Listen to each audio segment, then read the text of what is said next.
اللهم صل على رسوله الكريم. أما بعد فأعوذ بالله من الشيطان الرجيم. بسم الله الرحمن الرحيم.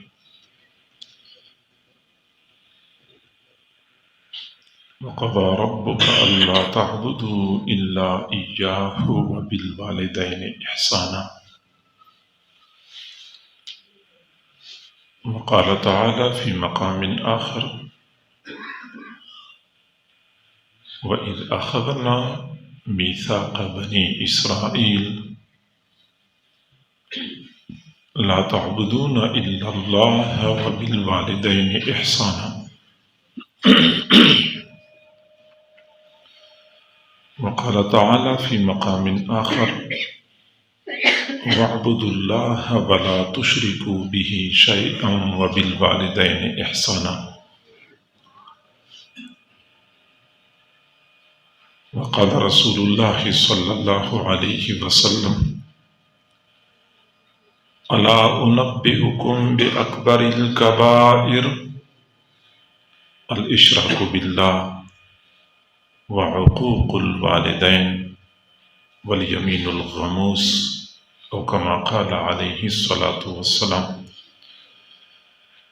صدق الله العظيم وصدق رسوله النبي الكريم، ونحن على ذلك لمن الشاهدين والشاكرين، والحمد لله رب العالمين. اللهم صل على سيدنا محمد وعلى آل سيدنا محمد وبارك وسلم.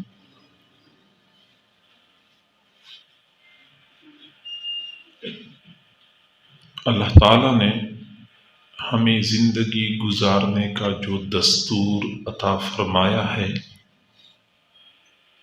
اسے ہم دین اسلام کہتے ہیں۔ دین اسلام بنیادی طور پہ دو قسم کے حقوق کی ادائیگی کا نام ہے: اللہ کے حقوق اور بندوں کے حقوق۔ اللہ کا ہم پر حق یہ ہے کہ ہم اللہ کو ایک مانیں، اللہ کے ساتھ کسی کو شریک نہ بنائیں، اور زندگی کے تمام امور میں اللہ کے حکموں کی پیروی کریں۔ یہ اللہ کے ہم پر حقوق۔ بندوں کے حقوق کی فہرست طویل ہے۔ والدین کے اولاد پر کیا حقوق ہیں، اولاد کے والدین پر کیا حقوق ہیں، میاں بیوی کے ایک دوسرے پر کیا حقوق ہیں، بھائی کے بھائی پر، پڑوسی کے پڑوسی پر کیا حقوق ہیں۔ ایک طویل فہرست ہے جو ایک نشست میں بیان نہیں کی جا سکتی۔ البتہ اتنی سی بات سمجھنی چاہیے کہ اللہ تعالی کے حق کے بعد بندوں کے حقوق میں سے سب سے زیادہ اہمیت والدین کے حق کی ہے۔ ہم قرآن پاک کا مطالعہ کرتے ہیں، احادیث نبویہ میں پڑھتے ہیں، جا بجا اللہ کے حق کے بعد والدین کے حقوق کی طرف بندوں کو متوجہ کیا گیا ہے۔ وَقَضَىٰ رَبُّكَ أَلَّا تَعْبُدُوا إِلَّا إِيَّاهُ، یہ آپ کے رب کا حکم ہے کہ اللہ کے سوا کسی کی عبادت نہیں کرنی۔ وَبِالْوَالِدَيْنِ إِحْسَانًا، والدین کے ساتھ اچھا سلوک کرنا ہے۔ تو اللہ کے حق کے بعد متصلاً والدین کے حق کا تذکرہ فرمایا۔ وَاعْبُدُوا اللَّهَ وَلَا تُشْرِكُوا بِهِ شَيْئًا، تم اللہ کی عبادت کرو، اللہ کے ساتھ کسی چیز کو شریک نہ بناؤ۔ وَبِالْوَالِدَيْنِ إِحْسَانًا، والدین کے ساتھ اچھا سلوک کرو۔ یہاں پہ بھی اللہ کے حق کے بعد متصلاً والدین کے حق کا تذکرہ فرمایا۔ بلکہ صرف یہ نہیں کہ ہماری ملت میں، ہمارے دین میں یہ حکم ہے، بلکہ سابقہ ادیان میں بھی یہی ترتیب تھی کہ اللہ کے حق کے بعد سب سے زیادہ اہمیت والدین کے حق کی سمجھی جاتی تھی۔ بنی اسرائیل سے اللہ نے باقاعدہ اس بات کا عہد لیا تھا، وعدہ لیا تھا، وَإِذْ أَخَذْنَا مِيثَاقَ بَنِي اسرائیل، ہم نے بنی اسرائیل سے وعدہ لیا تھا، لا تعبدون الا اللہ، تم نے اللہ کے سوا کسی کی عبادت نہیں کرنی، وَبِالْوَالِدَيْنِ إِحْسَانًا، والدین کے ساتھ اچھا سلوک کرنا ہے۔ تو بنی اسرائیل سے اسی بات کا وعدہ لیا گیا تھا، اللہ نے اپنے حق کا مطالبہ کیا، پھر اس کے بعد متصلاً والدین کے حق کا مطالبہ کیا۔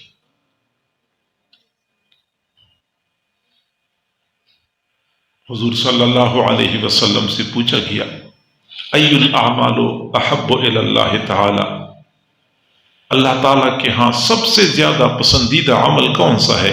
قال الصلاۃ علی وقتہا، مقررہ وقت پر نماز پڑھنا۔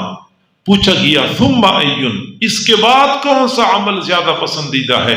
قال بر الوالدین، والدین کے ساتھ اچھا سلوک کرنا۔ یہاں پہ بھی اللہ کے حق کے بعد متصلاً والدین کے حق کا تذکرہ فرمائے۔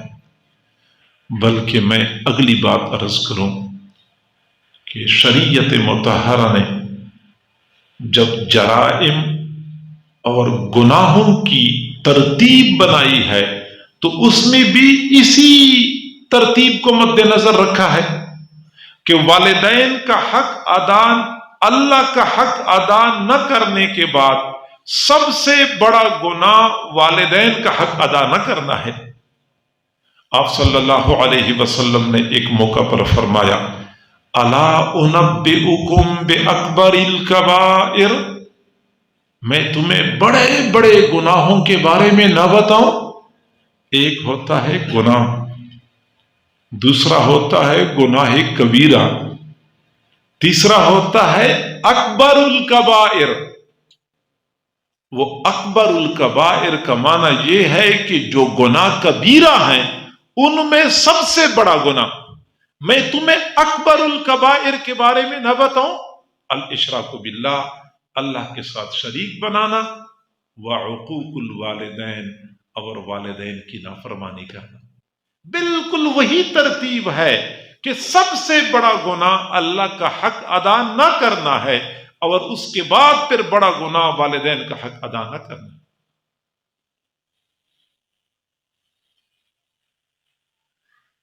شریعت مطہرہ نے والدین کے حقوق کو اہمیت دی ہے۔ نہ صرف یہ کہ والدین کا حق ادا کرنا بندے پر لازم ہے، بلکہ والدین کے ساتھ ادنا درجے کا احسان اور بھلائی بندے کو روحانیت کے اعلی مراتب پہ پہنچا دیتا۔ ادنا درجے کا احسان، آپ اندازہ لگا سکتے ہیں، والد صاحب کو پانی پیش نہیں کیا، چائے پیش نہیں کی ہے، والد صاحب کے پاؤں نہیں دبائے، صرف والد صاحب کے چہرے پر ایک مرتبہ محبت کی نظر ڈالی، اللہ تعالیٰ ایک قبول حج اور ایک قبول عمرے کا ثواب عطا فرما دیتے۔ یعنی ایک حج کی ادائیگی پر بندہ روحانیت کے جن مراتب پر پہنچتا ہے، والد صاحب والدہ کے چہرے پر ایک مرتبہ محبت کی نظر ڈالنے پہ اتنا اجر ملتا ہے۔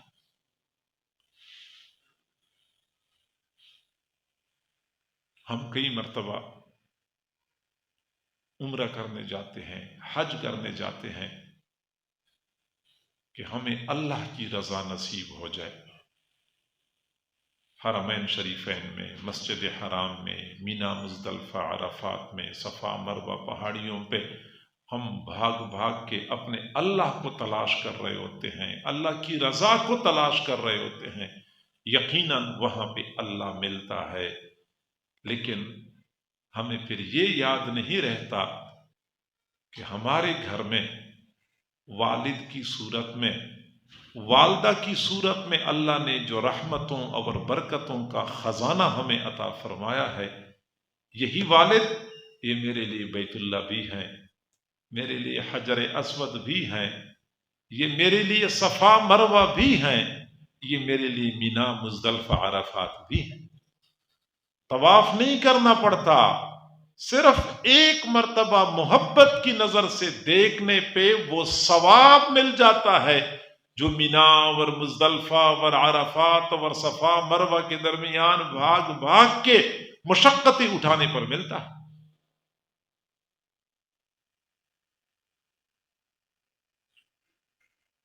سعادت مند ہوتے ہیں وہ لوگ جو اپنے والدین کو ان کی زندگی میں پا لیتے ہیں اور ان کے وجود مسعود سے فائدہ اٹھاتے ہیں، غنیمت سمجھتے ہیں، ان کی خدمت کر کر کے اپنے پیارے اللہ کو راضی کرتے ہیں۔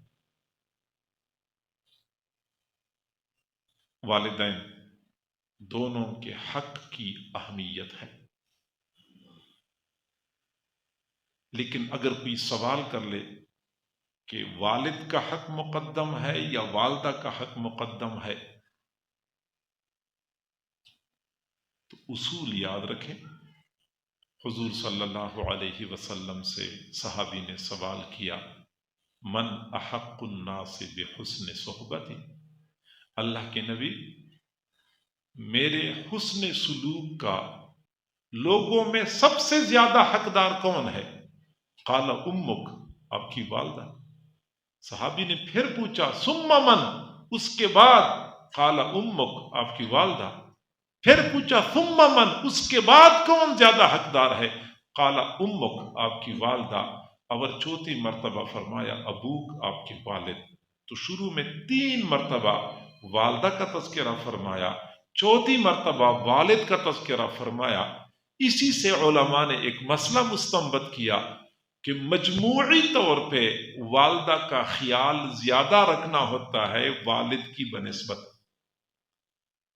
لیکن فقہاء نے قدر تفصیل بیان فرمائی ہے کہ ہم جو والدین کے ساتھ حسن سلوک کرتے ہیں اس کا تعلق شفقت اور خدمت کے ساتھ ہے یا تعظیم اور احترام کے ساتھ ہے۔ اگر شفقت اور خدمت ہے تو والدہ مقدم، اگر تعظیم اور احترام ہے تو والد مقدم۔ میرے پاس ایک تکیہ ہے، میں یا والد کو دے سکتا ہوں یا والدہ کو دے سکتا ہوں۔ اب کسی کو تکیہ پیش کرنا یہ تعظیم ہے، احترام ہے۔ میں گاڑی میں والدین کو لے کے جا رہا ہوں، فرنٹ سیٹ پہ یا والد کو بیٹھا سکتا ہوں یا والدہ کو بیٹھا سکتا ہوں۔ تو فرنٹ سیٹ پہ کسی کو بیٹھانا اس کا تعلق تعظیم اور احترام کے ساتھ ہے تو والد کا حق مقدم ہے۔ میرے پاس ایک کرسی ہے، کرسی پر والد کو بیٹھا سکتا ہوں یا والدہ کو بیٹھا سکتا ہوں تو والد کا حق مقدم ہے، یہ تعظیم ہے۔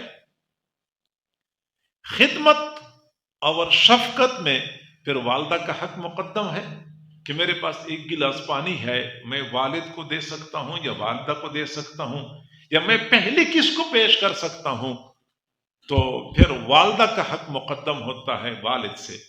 تو تعظیم اور احترام میں والد مقدم، خدمت اور شفقت میں والدہ مقدم سمجھی جاتی ہے۔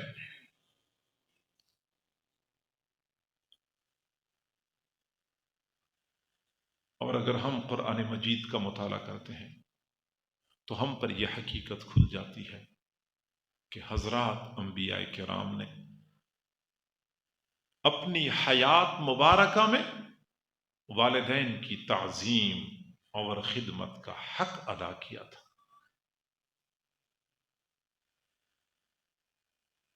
والدین کے ہم پر بنیادی طور پہ 3 بڑے حقوق ہیں۔ پہلا حق احترام اور تعظیم، دوسرا حق اطاعت اور فرمان برداری، تیسرا حق ان کی خدمت۔ تعظیم، اطاعت اور خدمت یہ والدین کی 3 بڑے حقوق ہیں۔ تعظیم اتنی کہ والدین بوڑھے ہو گئے، کئی مرتبہ بڑھاپے میں سوچ سمجھ کی صلاحیتیں کم ہو جاتی ہیں، تو بندی کی باتیں ایسی ہوتی ہیں کہ جو عقل سے بالا تر ہوتی ہیں، تو والدین کو یہ بات، اولاد کو یہ بات بہت ناگوار گزرتی ہے۔ کئی مرتبہ اس ناگواری کے عالم میں اپنے والدین کی شان میں گستاخی شروع کر دیتے ہیں۔ اللہ رب العزت چونکہ لوگوں کی نفسیات سے واقف ہے، اس لیے فرمایا اما یبلغن عندک الکبر احدہما او کلاہما فلا تقل لہما اف۔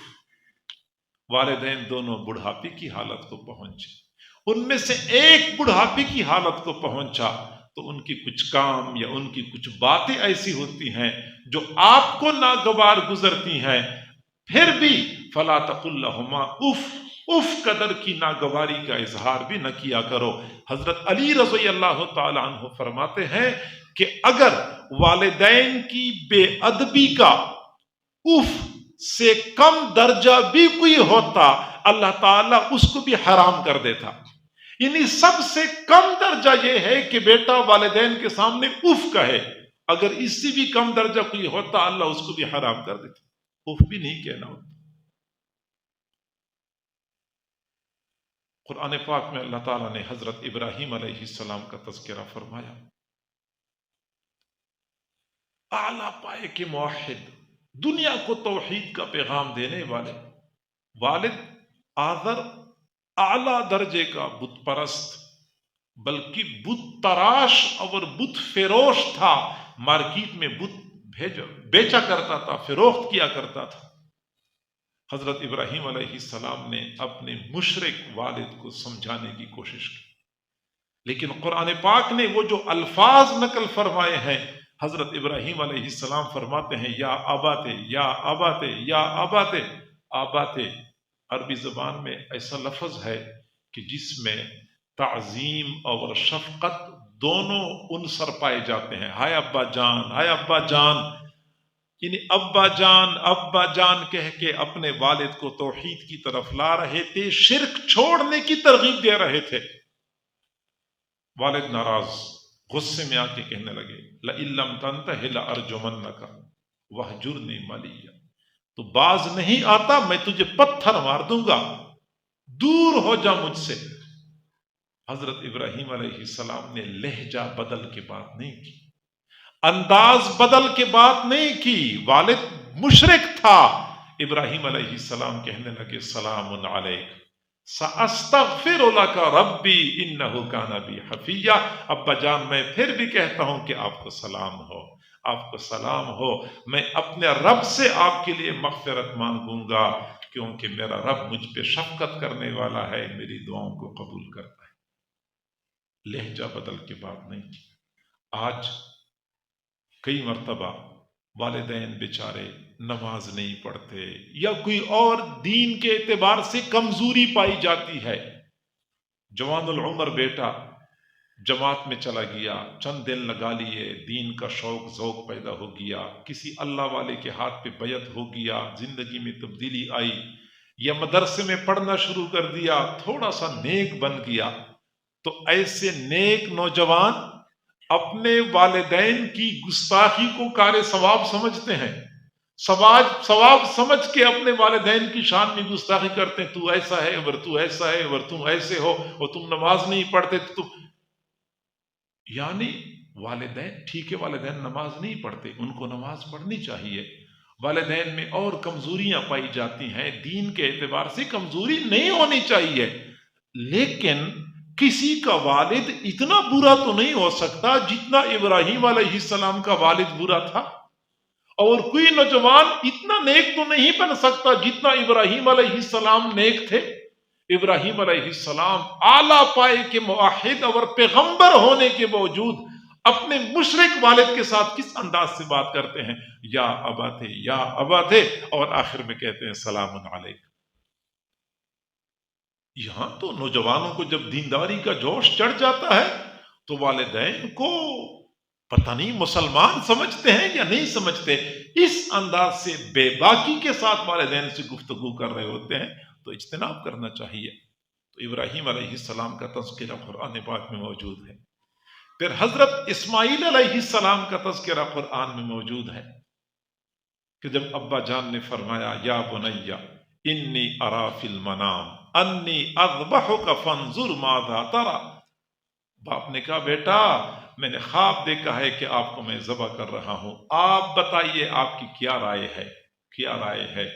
مفسرین فرماتے ہیں کہ ابراہیم علیہ السلام کا یہ مقصد نہیں تھا کہ آپ مانتے ہیں تو ذبح کرتا ہوں، نہیں مانتے تو ذبح نہیں کرتا. نہیں، ابراہیم علیہ السلام کا مقصد یہ تھا کہ مانتے ہیں تو ماننے والوں جیسا سلوک کروں گا، نہیں مانتے تو نہ ماننے والوں جیسا سلوک کروں گا. میں نے اپنے رب کا حکم پورا کرنا ہے. فرمان بردار تابعدار بیٹا تھوڑی دیر کے لیے تردد کا مظاہرہ نہیں کیا. مجھے سوچنے دو، مجھے مشورہ کرنے دو، میں پہلے امی سے بات کر لوں. ایک لمحے کے لیے بھی تردد اور تأمل کا مظاہرہ نہیں کیا. قال یا ابت افعل ما تؤمر ستجدنی انشاء اللہ من الصابرین. وہ فیضان نظر تھا یا کہ مکتب کی کرامت تھی؟ وہ فیضان نظر تھا یا کہ مکتب کی کرامت تھی؟ سکھائے کس نے اسماعیل کو آداب فرزند؟ تو یہ پیغمبر تھے، اپنے والد کے ساتھ ان کا انداز کیسے تھا؟ پھر قرآن پاک میں حضرت یحییٰ علیہ السلام کا تذکرہ موجود ہے. اللہ تعالیٰ نے خاص طور پہ فرمایا وَبَرًّا بِوَالِدَيْهِ. حضرت یحییٰ علیہ السلام اپنے والدین کے ساتھ اچھا سلوک کرنے والے تھے. قرآن پاک میں حضرت یوسف علیہ السلام کا تذکرہ موجود ہے کہ جب وہ مصر کے بادشاہ بنے، والدین کنعان سے مصر آئے تھے اپنے بیٹے سے ملنے کے لیے. حضرت یوسف علیہ السلام تخت پر بیٹھے تھے، والدین آئے اور نیچے بیٹھ گئے. حضرت یوسف علیہ السلام تخت سے نیچے اترے، والدین کو لیا اور اپنے ساتھ تخت پر بیٹھایا. اللہ تعالیٰ کو ان کا یہ انداز اتنا پسند آیا، قرآن پاک میں تذکرہ فرمایا وَرَفَعَ أَبَوَيْهِ عَلَى الْعَرْشِ. حضرت یوسف علیہ السلام نے والدین کو اپنے ساتھ تخت پر بیٹھایا. حضرت عیسیٰ علیہ السلام کا تذکرہ موجود ہے قرآن پاک میں کہ جب بغیر باپ کے پیدا ہوئے.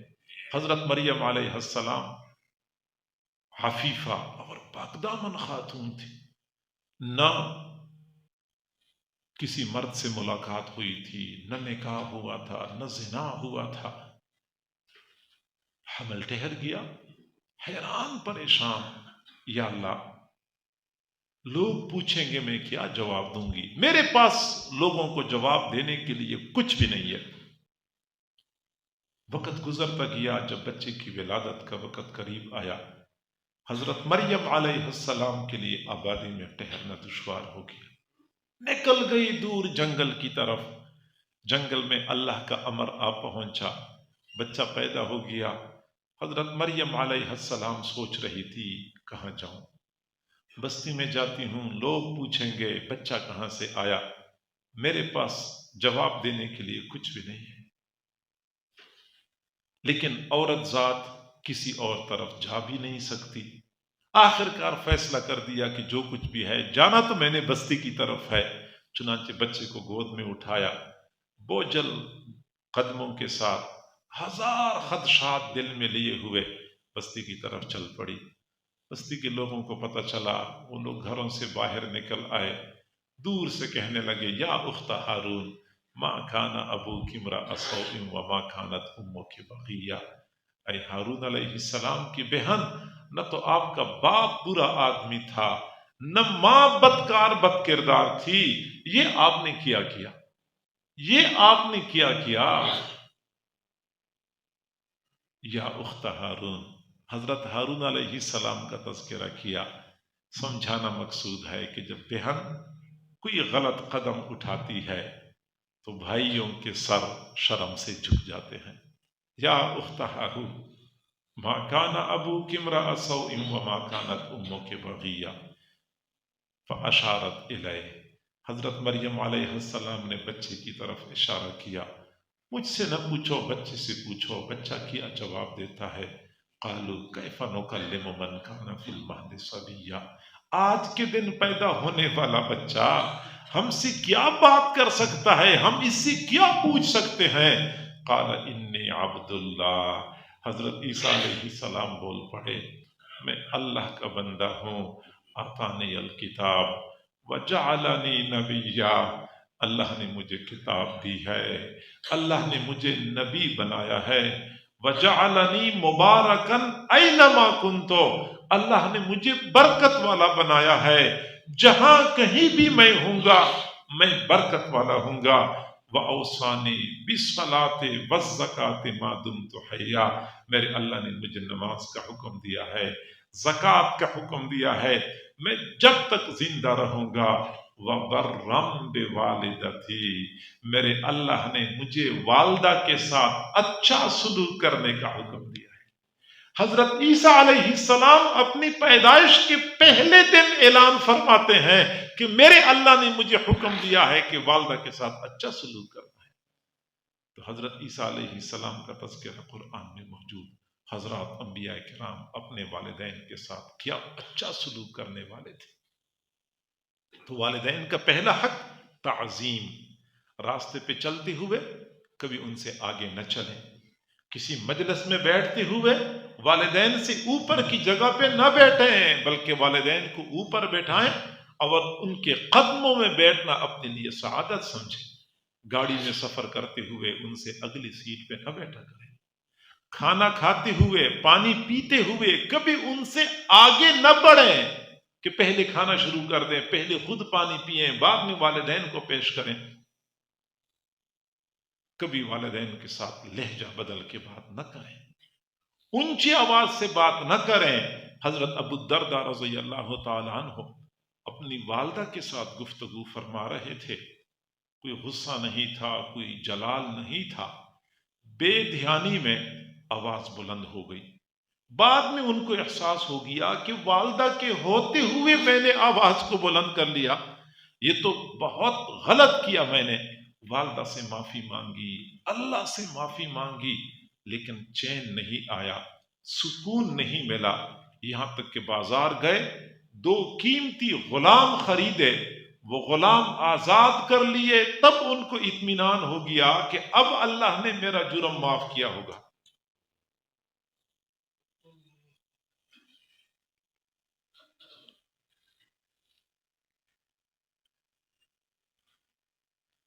تعظیم، یہ والدین کا پہلا حق۔ اطاعت اور فرمان برداری، والدین کا حکم ماننا ہوتا ہے۔ اطاعت کس قدر ضروری ہے؟ حضور صلی اللہ علیہ وسلم کے صحابی حضرت عبداللہ بن عمر رضی اللہ تعالی عنہما، حضرت عبداللہ بن عمر کو حضرت عمر نے فرمایا کہ اپنی بیوی کو طلاق دے دو۔ حضرت عبداللہ بن عمر نے اپنی بیوی کو طلاق دینے میں تردد کا مظاہرہ کیا، نہیں دے رہے تھے۔ والد نے پھر کہا بیوی کو طلاق دے دو، انہوں نے طلاق دینے میں تاخیر کر لی۔ پھر حضرت عمر رضی اللہ تعالیٰ عنہ نے حضور صلی اللہ علیہ وسلم کو شکایت کی، تو حضور صلی اللہ علیہ وسلم نے حضرت عبداللہ بن عمر کو بلایا اور فرمایا اطیع اباک وطلقھا، اپنے والد کی اطاعت کر لو اور بیوی کو طلاق دے دو، والد کا حکم مان لو اور بیوی کو طلاق دے دو۔ دوسرے مقام پہ آپ صلی اللہ علیہ وسلم نے فرمایا وَلَا تَعُقَّنَّ وَالِدَيْكَ، اپنے والدین کی نافرمانی نہیں کرنی، وَإِنْ أَمَرَاكَ أَن تَخْرُجَ مِنْ أَهْلِكَ وَمَالِكَ، اگرچہ آپ کے والدین آپ کو حکم دے دیں کہ اپنے اہل و عیال کو چھوڑ دو، بے شک اہل و عیال کو چھوڑ دو، اپنا کام کاروبار چھوڑ دو، لیکن والدین کی بات ماننی۔ یہ تو آپ صلی اللہ علیہ وسلم نے فرمایا۔ تاہم دوسری جانب شریعت مطہرہ کا ایک اصول ہے کہ کسی بھی بندے کی ایسی اطاعت نہیں کرنی جس میں شریعت کے حکم کی خلاف ورزی لازم آئے۔ لا طاعت لمخلوق فی معصیت الخالق، مخلوق کی اطاعت نہیں کرنی ہوتی ایسی اطاعت کی جس میں اللہ کی نافرمانی لازم آئے۔ وَإِن جَاهَدَاكَ عَلَىٰ أَن تُشْرِكَ بِي فَلَا تُطِعْهُمَا وَصَاحِبْهُمَا فِي الدُّنْيَا مَعْرُوفًا۔ فرمایا کہ اگر آپ کے والدین آپ کو مجبور کریں کہ آپ میرے ساتھ کسی کو شریک ٹھہرائیں تو والدین کی بات نہیں ماننی۔ اچھا والدین کی بات تو نہیں ماننی، آگے چونکہ والدین مجھے کہتے ہیں کہ تم مشرک بن جا تو میں پھر والدین کے ساتھ کیسے سلوک کروں؟ فرمائے وَصَاحِبْهُمَا فِي الدُّنْيَا مَعْرُوفًا، پھر بھی دنیا میں اس کے ساتھ اچھا سلوک کرنا ہے۔ والدین کی وہ بات نہیں ماننی جس میں اللہ کے حکم کی خلاف ورزی ہو۔ اب ذرا تفصیل سمجھ لیں کہ کئی مرتبہ والدین بیٹے سے کہتے ہیں کہ اپنی بیوی کو طلاق دے دو، تو بیٹا کیا کرے، بیوی کو طلاق دے یا نہ دے؟ فقہا نے کچھ اصول بتائے ہیں۔ سمجھ لیں کہ والدین جو اپنے بیٹے سے کہتے ہیں کہ بیوی کو طلاق دے دو، وہ کیوں کہتے ہیں؟ وجہ کیا ہے؟ کبھی تو وجہ یہ ہوتی ہے کہ بیوی بے دین ہوتی ہے، نماز نہیں پڑھتی، پردے کا اہتمام نہیں کرتی، اپنی عزت اور عصمت کا خیال نہیں رکھتی، تو اس خاوند کے والدین بیچارے پریشان ہوتے ہیں کہ ہمارے گھر میں یہ کیا چیز آ گئی، ہم تو اچھے خاصے دیندار لوگ ہیں، شریف لوگ ہیں، یہ تو گویا کہ والدین کو اپنی بہو کی بے دینی پسند نہیں ہوتی اور وہ کہتے ہیں کہ یہ بے دین چیز ہمارے گھر سے نکل جائے، تو بیٹے پر لازم ہے کہ اپنی والدین کی بات مان لے اور بیوی کو طلاق دے دے۔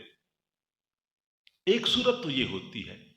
کبھی اس کا الٹ ہو جاتا ہے کہ بہو دیندار بہت ہے، ایک تو وہ پردہ کرتی ہے، دوسرا یہ کہ وہ نماز اہتمام سے پڑھتی ہے، اور خاوند کے والدین یعنی سسر اور ساس سے اپنی بہو کی یہ دینداری برداشت نہیں ہوتی، ہر وقت مصلی پہ بیٹھے ہوتی ہے، ہمارا داماد آتا ہے تو اس سے پردہ کرتی ہے، تو ہمارا فلاں آ گیا تو اس سے پردہ کرتی ہے، اس نے تو ہمارے گھر کا سارا نظام ہی خراب کر دیا۔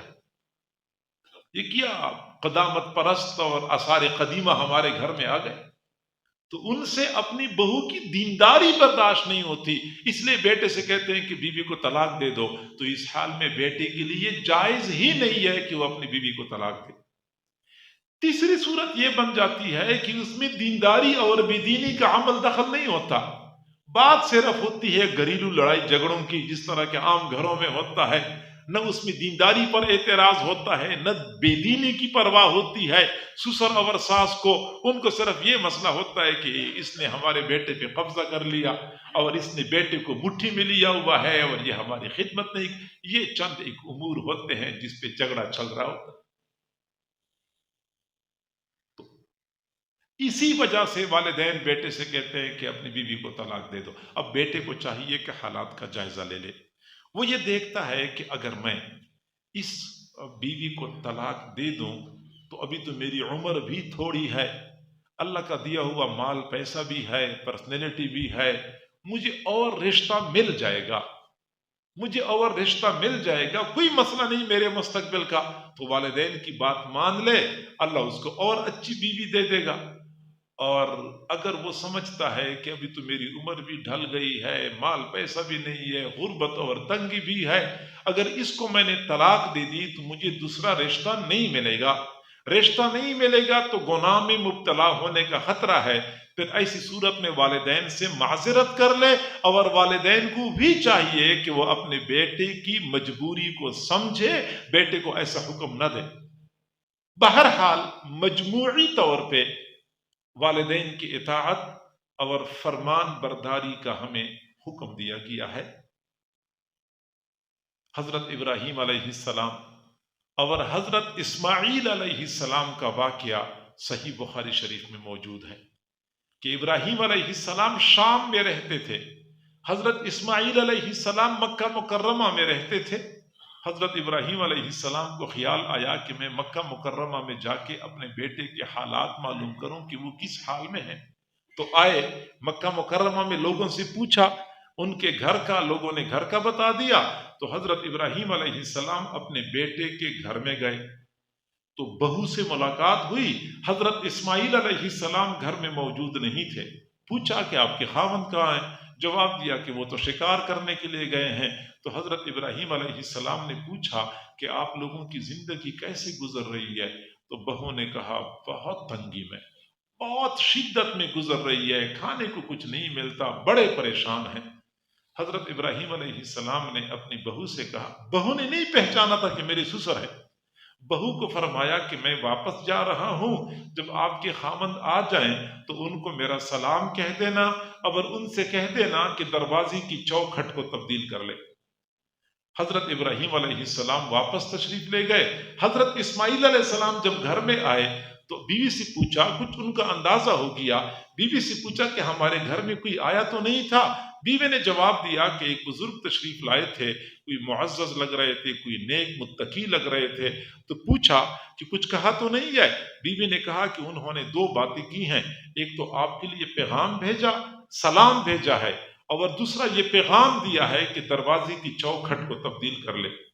تو حضرت اسماعیل علیہ السلام نے فرمایا کہ یہ میرے والد صاحب تھے، انہوں نے مجھے حکم دیا ہے کہ بیوی کو طلاق دے دے، لہٰذا تو میکے چلی جا، بیوی کو طلاق دے دی۔ پھر حضرت اسماعیل علیہ السلام نے دوسری جگہ پہ شادی کر لی، نکاح کر لیا۔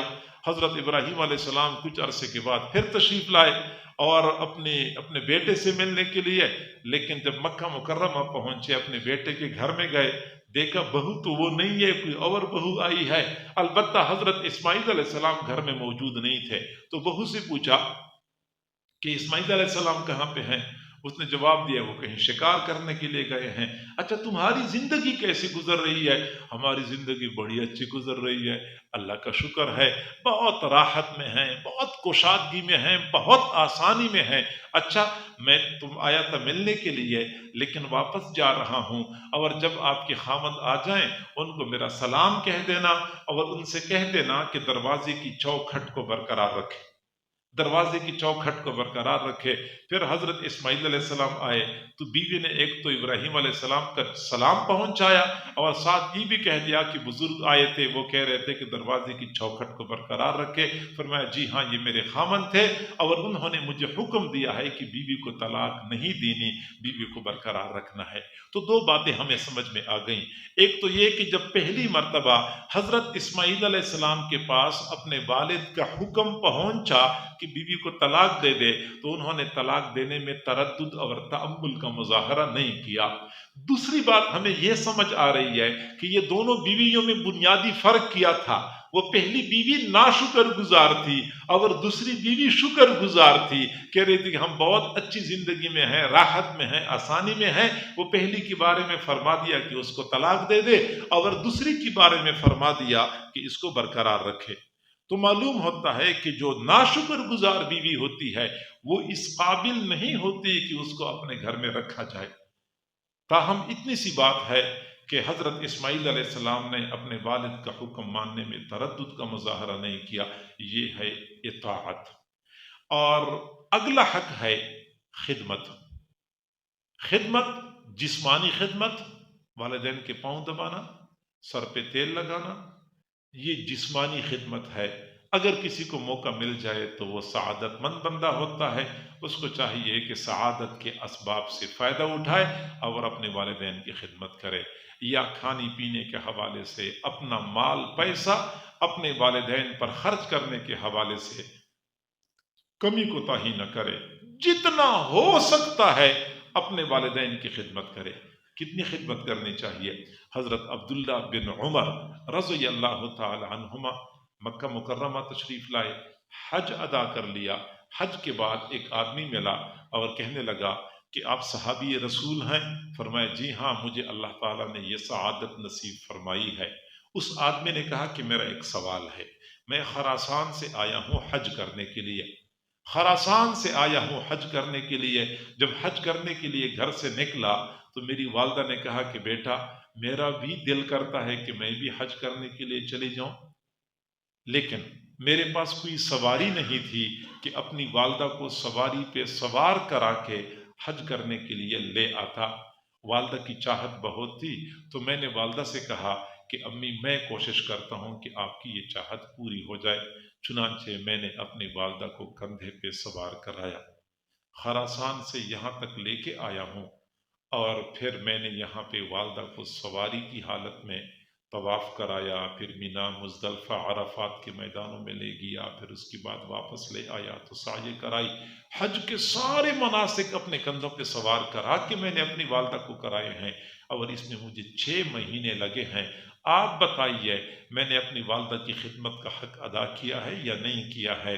حضرت عبداللہ بن عمر رضی اللہ تعالی عنہما نے جواب دیا کہ جب بچہ ماں کے پیٹ میں ہوتا ہے، کبھی کبھار ماں کے پیٹ میں حمل کی وجہ سے درد کی ٹھیس اٹھتی ہے، ابھی تک آپ نے ایک ٹھیس کا بھی حق ادا نہیں کیا ہے، کیونکہ ماں نے تو آپ کو 9 مہینے پیٹ میں اٹھائے رکھا اور آپ نے 6 مہینے اسے کندھے پہ اٹھائے رکھا ہے۔ اب آپ کہتے ہیں کہ میں نے حق ادا کیا ہے، اتنا آسانی سے حق ادا نہیں ہوتا۔ لہٰذا والدین پر اگر اپنا مال خرچ کرنا پڑے تو پھر کمی نہیں کرنی چاہیے۔ کئی مرتبہ بیٹوں کے پاس اللہ کا دیا ہوا سب کچھ ہوتا ہے، اپنی اولاد پہ خرچ کرنے کی باری آئے، اپنی بیوی پہ خرچ کرنے کی باری آئے، بڑے سخی بن جاتے ہیں، بڑے کھلے دل والے بن جاتے ہیں، لیکن بوڑھے والدین پر خدمت کو خرچ کرتے وقت ان کے دلوں کو تالے لگ جاتے ہیں۔ حضرت محمد بن سیرین رحمہ اللہ تعالی مشہور تابعی ہیں، بڑے اعلیٰ پائے کے محدث تھے۔ والدہ نے کہا، بوڑھی والدہ تھی، کہ بیٹا جمار کھانے کو دل کرتا ہے۔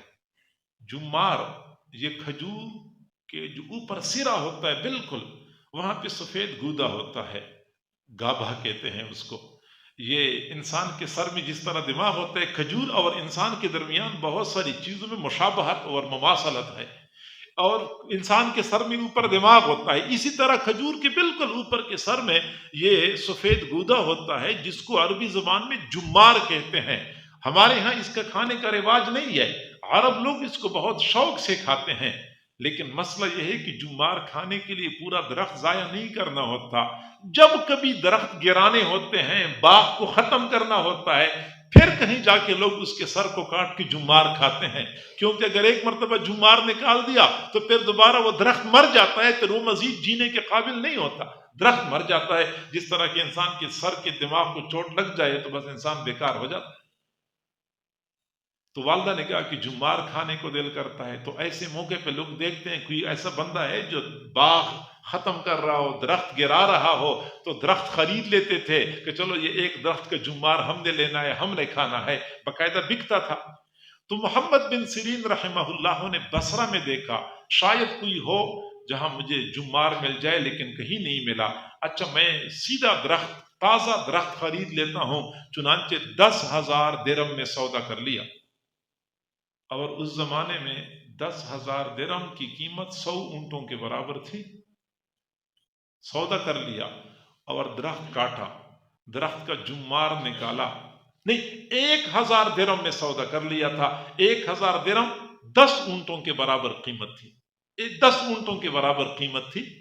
تو جب سودا کر لیا اور درخت کاٹا، جمار نکال کے والدہ کے پاس لے آئے، تو لوگوں نے کہا کہ آپ نے اتنا نادانی والا فیصلہ کر دیا، صرف جمار کی خاطر آپ نے 1,000 درہم کا نقصان کر لیا۔ تو محمد بن سیرین رحمہ اللہ نے فرمایا کہ یہ تو 1,000 درہم ہے، اپنی والدہ کی اس خواہش کو پورا کرنے کے لیے، اگر مجھے 10,000 درہم میں ایک درخت ملتا میں نے پھر بھی خریدنا تھا، میں نے پھر بھی خریدنا تھا۔ میرے بھائیوں، کئی مرتبہ ہم گھر آ رہے ہوتے ہیں تو سوچتے ہیں کہ امی کو فلاں پھل بہت پسند ہے، ابو کو فلاں پھل بہت پسند ہے، لیکن کیا کریں آج کل وہ فلاں پھل مہنگا بہت ہے، بس پھر ہم نہیں خریدتے۔ حالانکہ وہ کتنا مہنگا ہوتا ہے، 5 گنا مہنگا ہوتا ہوگا نا، موسم کی بغیر بے موسم کا پھل 10 گنا مہنگا ہوگا، کہ موسم میں وہ 100 روپے کلو ملتا ہے، بغیر موسم کے 1,000 روپے کلو مل جائے گا نا، 10 گنا مہنگا ملتا ہوگا۔ جبکہ محمد بن سیرین رحمہ اللہ نے تو 100 گنا نہیں 1,000 گنا مہنگا درخت خرید لیا۔ تو والدین کی اس طرح کبھی کبھار چھوٹی چھوٹی خواہشات ہوتی ہیں، ہم تھوڑی سی کوشش کر کے ان کی خواہش کو پورا کر سکتے ہیں، خواہ وہ کھانے پینے کے حوالے سے ہو، خواہ وہ لباس کے حوالے سے ہو، خواہ وہ کمرے کی سیٹنگ کے حوالے سے ہو۔ تو ہمیں چاہیے کہ اپنے والدین پر اپنا مال پیسہ خرچ کرنے میں تردد کا مظاہرہ نہ کریں۔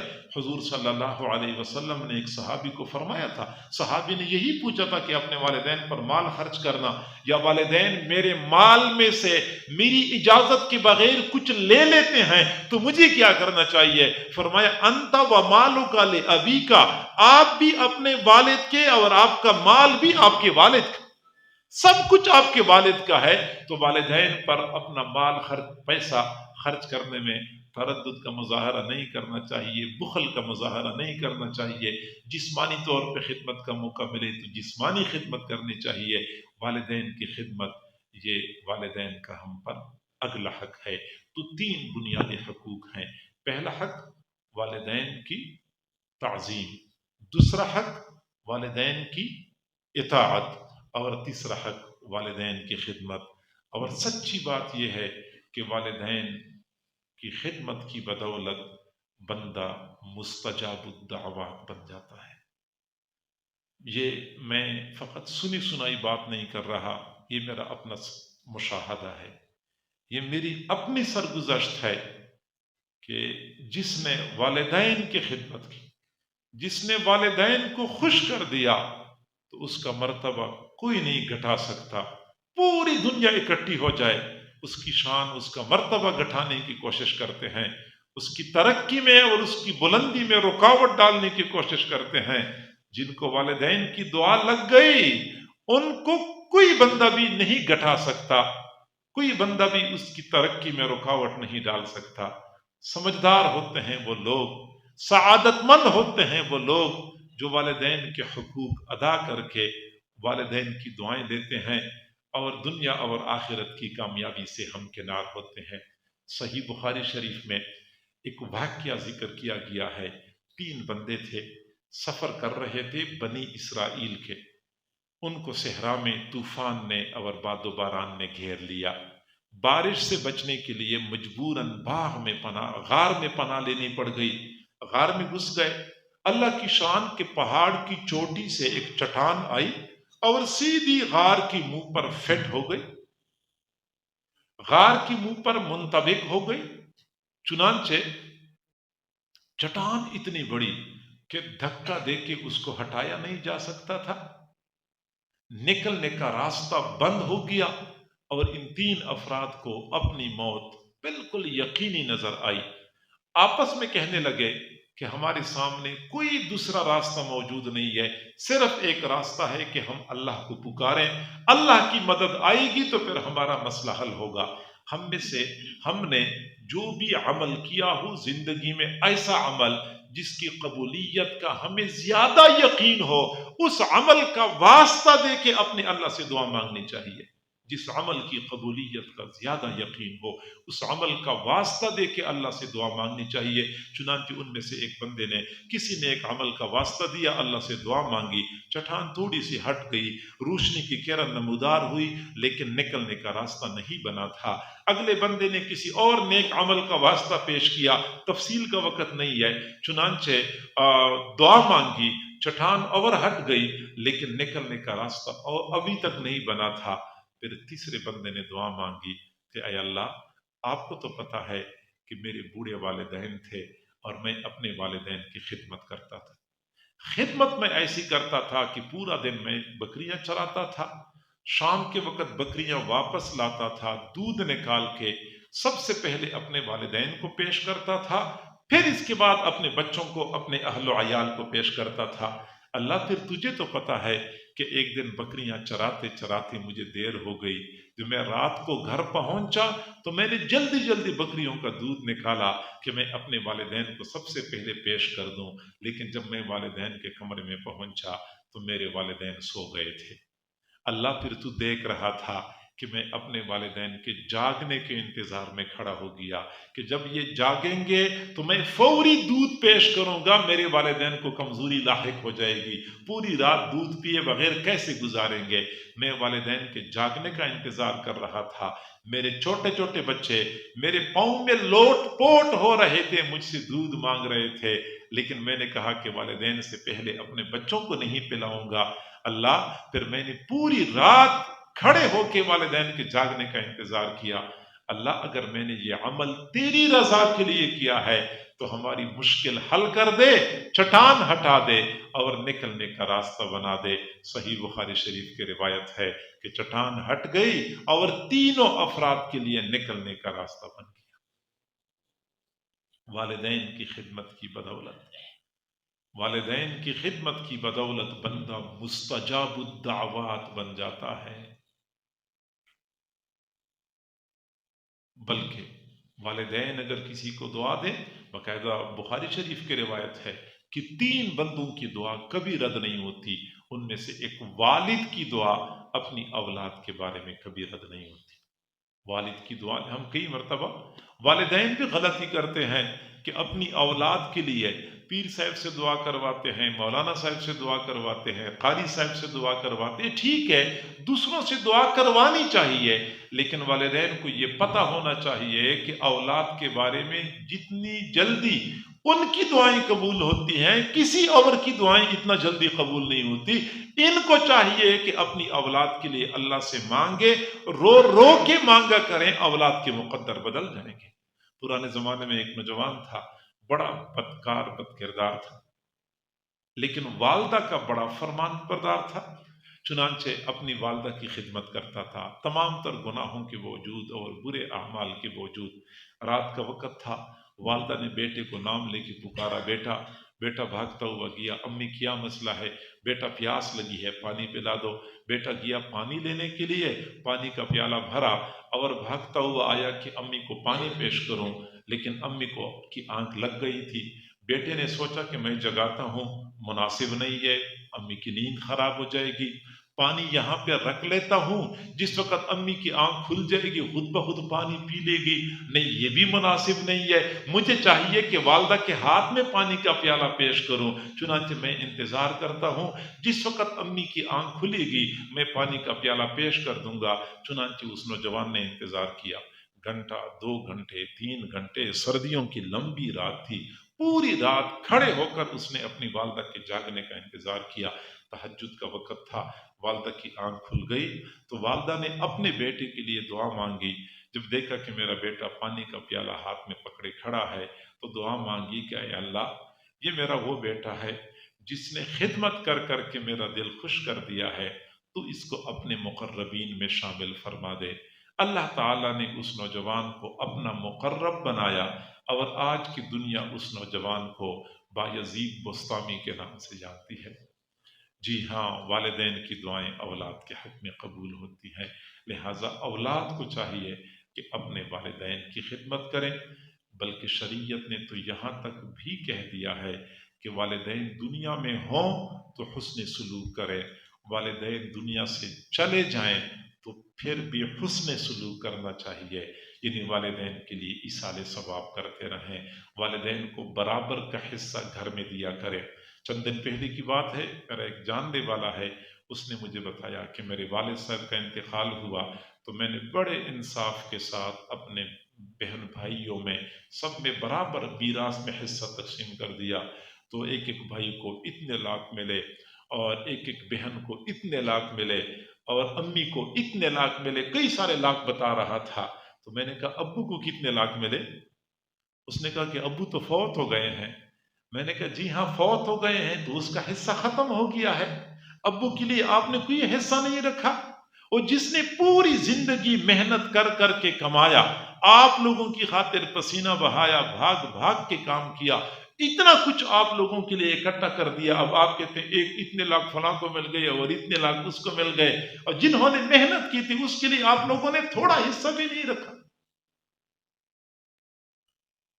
تو میں نے کہا کم از کم آپ اپنے بہن بھائیوں سے مشورہ کر لیتے، امی سے مشورہ کر لیتے کہ ہم سارے بڑے ہیں، سب کے پاس اللہ کا دیا ہوا بہت کچھ موجود ہے، تو کیوں نہ جتنا ایک بھائی کو مل رہا ہے اسی کے برابر ہم اپنے ابو کے لیے الگ کر دیں، کسی مسجد میں دے دیں، کسی مدرسے میں دے دیں، غریب غربا پر تقسیم کر دیں، اپنے ابو کا بھی حصہ رکھ لیتے۔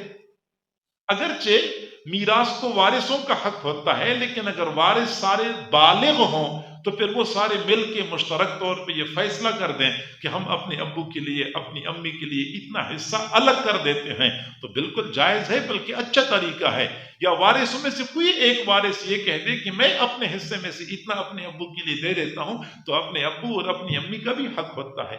بلکہ میں تو کئی مرتبہ دوستوں سے کہا کرتا ہوں کہ والدین دنیا سے چلے جاتے ہیں، لیکن ان کا اپنے گھر میں حصہ پورا کی پورا ہونا چاہیے۔